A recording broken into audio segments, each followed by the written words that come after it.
আসসালামু আলাইকুম। কবিটিক বাংলার পক্ষ থেকে সবাইকে স্বাগতম। শিক্ষার্থীবৃন্দ, আশা করি আপনারা প্রত্যেকে ভালো আছেন, সুস্থ আছেন এবং কবিটিক বাংলার সাথে আছেন। শিক্ষার্থীবৃন্দ, আপনারা যারা 2024 সালে এইচএসসি পরীক্ষা অংশগ্রহণ করতে যাচ্ছেন, আপনারা জানেন যে আপনাদের যে পরীক্ষা হবে, পরীক্ষা অনুষ্ঠিত হতে যাচ্ছে হচ্ছে আপনার, আমরা জানি যে 30/6/2024 তারিখে পরীক্ষা অনুষ্ঠিত হতে যাচ্ছে। প্রথমে বাংলা, ইংলিশ, তারপরে হচ্ছে উচ্চতর গণিত, পদার্থ, রসায়ন। শিক্ষার্থীবৃন্দ, আজকে রসায়নের দুইটা সৃজনশীল আলোচনা করতে চাচ্ছি, যে দুটো সৃজনশীল মোস্ট ইম্পর্টেন্ট পরীক্ষায় আসার মতো। শিক্ষার্থীবৃন্দ, যারা এই মুহূর্তে আমার চ্যানেলে জয়েন করেছে, অবশ্যই চ্যানেলটিকে সাবস্ক্রাইব করে বেল আইকনটি অন করে নিবা পরবর্তী সকল প্রকার আপডেট সবার আগে পাওয়ার জন্য। একটু খেয়াল করবে, আমি তোমাদের দুটি সৃজনশীল এখানে রেখেছি। একটি হচ্ছে, আমরা দেখতেই পাচ্ছি যে আচ্ছা, এখানে একটি উদ্দীপক মিস্টেক হয়ে গেছে।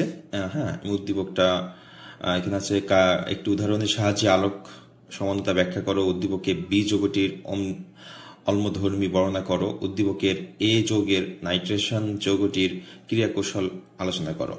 আচ্ছা, এই সৃজনশীলটা পড়তে হবে। আচ্ছা, আমি যখন এটা পিডিএফ ফাইল দিয়ে দিব, পিডিএফ ফাইলে আমি উদ্দীপকটা কারেকশন করে দিব। হ্যাঁ, একটু দেখে নেবেন। আর এটা উত্তর সহ দেওয়া আছে। আর একটা প্রশ্ন হচ্ছে, আমি রেখেছি এখানে যে নিচের চিত্রটি দেখো এবং প্রশ্নগুলো উত্তর দাও। এখানে আমরা দুটো চিত্র দেখতে পাচ্ছি, যে অ্যালডিহাইড কি, একটা প্রশ্ন আছে। তারপর পলিথিন ব্যবহারের অসুবিধা কি কি, 1 নম্বর যৌগটি শনাক্তকারী পরীক্ষা ব্যাখ্যা করো, এই যৌগটা আমরা দেখতে পাচ্ছি। আর উদ্দীপকের 2 নম্বর যৌগটির শিল্প উৎপাদন সংশ্লেষণ পদ্ধতি বর্ণনা করো। এটাও আমি সব উত্তর সহ এখানে দেওয়ার চেষ্টা করেছি।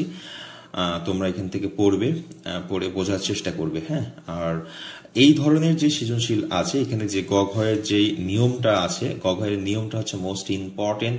এই গঘয়ের নিয়মটা মোস্ট ইম্পর্টেন্ট, এমনকি এই সৃজনশীল হুবহু তোমার পরীক্ষা চলে আসতে পারে, সেই জন্য এটা পড়তে হবে। এছাড়া তোমাদের প্রত্যেকটা সাবজেক্টের স্পেশাল সাজেশন রয়েছে, একেবারে সাজানো গোছানো। যে সময় আছে, সময়েও তুমি যদি ভালো একটা প্রিপারেশন নিতে চাও, কোর্সটা শেষ করতে চাও, রেজাল্টটা ভালো করতে চাও, তো সাজেশনটা নিতে পারো। স্ক্রিনে থাকা নাম্বারে অবশ্যই যোগাযোগ করবে, হোয়াটসঅ্যাপ নাম্বার।